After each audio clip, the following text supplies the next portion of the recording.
नमस्कार दोस्तों, कैसे हो? उम्मीद करते हैं मस्त होंगे। तो मेरा नाम विक्रांत है और आज हम लोग क्लास 10th का फिजिक्स का चैप्टर नंबर 3 विद्युत का उसमें से 5 नंबर का क्वेश्चन एग्जाम में पूछा जाता है। और उस क्वेश्चन का नाम है कि प्रत्यावर्ती धारा जिसे हम शॉर्टकट में एसी बोलते हैं और डिश धारा जिसे हम शॉर्टकट में डीसी बोलते हैं, में अंतर बताएं। देखिए, जब भी अंतर पूछे तो एक बॉक्स बना लेनी है। इस तरह एक बॉक्स बना लेनी है और यहाँ पे लिखना है प्रत्यावर्ती धारा जिसे हम एसी बोलते हैं और यहाँ पे लिखना है डिश धारा जिसे हम डीसी बोलते हैं। अब बच्चों को कंफ्यूजन क्या होता है कि प्रत्यावर्ती धारा एसी होता है तो डीसी बोल देता है और डिश धारा डीसी होता है तो एसी बोल देता है।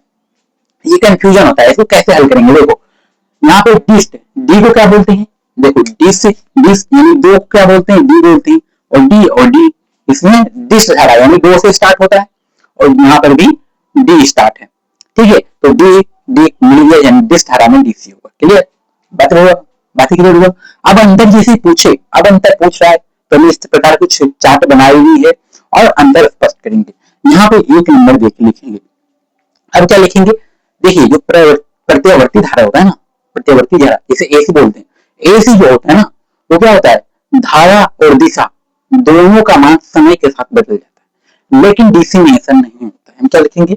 एसी में एसी में एसी में धारा धारा और दिशा दिशा दोनों दोनों समय समय के साथ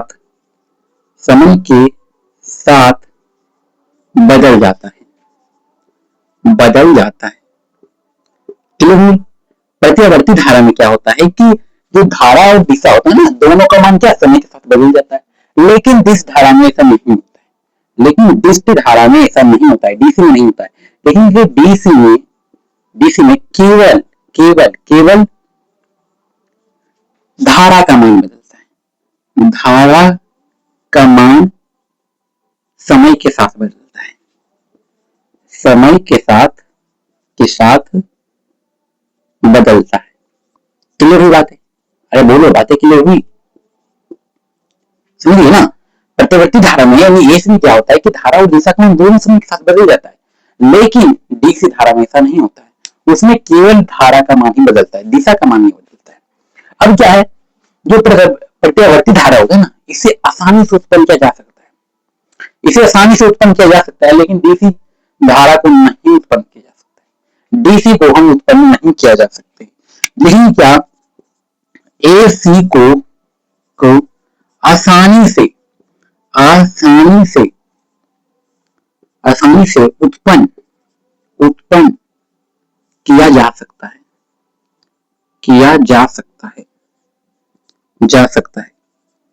लेकिन डीसी को उत्पन्न नहीं किया जा सकता है। लेकिन क्या लिखेंगे? डीसी को आसानी से उत्पन्न नहीं किया जा सकता है। आसानी से उत्पन्न नहीं किया जा सकता है। उत्पन्न नहीं किया जा सकता है। क्लियर हुई बातें? अरे बोलो, बातें क्लियर हुई? क्या कर सकते हैं? एसी को तो आसानी से उत्पन्न कर सकते हैं, लेकिन हम जो डीसी है ना, जो डिश धारा जनित है, उसको आसानी से उत्पन्न नहीं किया जा सकता है। क्लियर हुई बातें? अरे बोलो, क्लियर हुई बातें? अब क्या लिखेंगे? तीसरा लिखेंगे कि ट्रांसफार्मर की सहायता से वोल्ट मीटर क्या इसमें उत्पन्न करना संभव है, लेकिन इसमें उत्पन्न करना संभव नहीं है। क्या लिखेंगे? ट्रांसफार्मर की सहायता से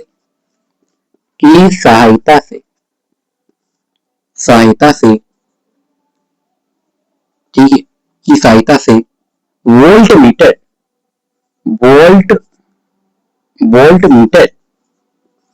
क्या उत्पन्न करना संभव है।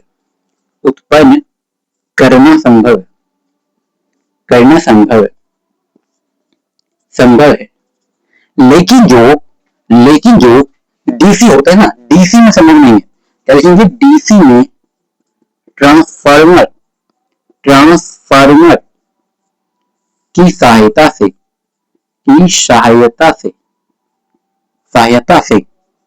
वोल्ट मीटर उत्पन्न करना क्या है? असंभव है। असंभव है, असंभव है। यहाँ पे छूट गया एसी लिखिए, एसी में। ठीक है, क्लियर हो बात है? अरे बोलो, यहाँ तो बातें क्लियर हो गई। ठीक है, अब क्या लिखेंगे, जो प्रत्यावर्ती धारा एसी होता है ना, एसी, इसको डीसी में आसानी से बदला जा सकता है। क्या लिखेंगे चौथा, एसी को डीसी में आसानी से बदला जा सकता है, बदला जा सकता है। लेकिन जो है, आसानी से बदला जा सकता है, लेकिन जो डीसी में होता है इसको एसी में नहीं बदल सकते। क्या लिखेंगे, डीसी को एसी में नहीं बदला जा सकता, नहीं बदला जा सकता है, बोलो यहाँ तक बातें क्लियर हुई? तो ये चार अंतर हम बता दिए।